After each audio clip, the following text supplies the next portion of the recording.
Roger Ailes gave Newsweek an interview where he was talking about Fox News. Yeah. And he was saying that, he wants to move away from that staunch right-wing label that Fox News is known for, okay? He really wants to move away from that. He also goes on to talk about Bill O'Reilly and Sean Hannity and the tension between them. Yeah. He claims that Bill O'Reilly is jealous of Sean Hannity because of his successful radio career. And that he hates him.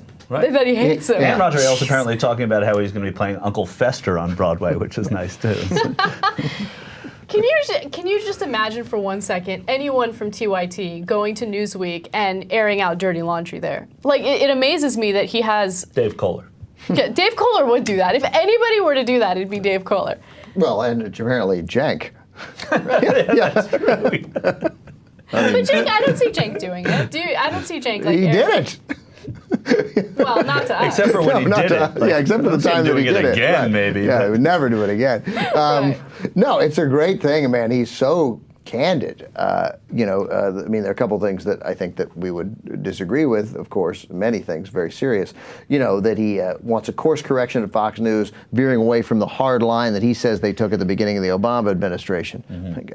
I don't think we noticed a gigantic change at the beginning of the Obama administration. It predated it. Do you think that this is his attempt to make people see Fox News as a legitimate news source? Like, oh, I know we were, right-wing before, but I'm trying to change that. Do you think that even though we know that that's not the case and it's not really going to happen, he thinks he can, pull the wool over? You feel like Roger Ailes doesn't live an uncalculated moment in his life. I mean, I feel like everything is calculated, and maybe this is a way to try and entice more people to view his programming. It may be as simple as that. It also may be sort of a way to be provocative to Rupert Murdoch. It may be a way to be provocative to others. I think that it's shocking that he said the things that he said, but I think there's always purpose behind it. I think that Fox News and News Corp desperately needs stories that tell people that they're not this sort of isolated group of whack jobs that the phone hacking scandal suggested, and that the stridency and hostility of the Tea Party movement has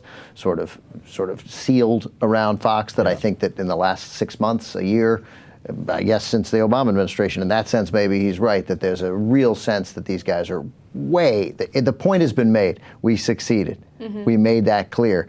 And the money for them is not in that label. So, I mean, it's probably legitimate. He's like, I don't want to be seen as this bunch of nut jobs, and we're going to be conservative. But because he said some other interesting things too. He called Sean Hannity predictable. Right. Like that.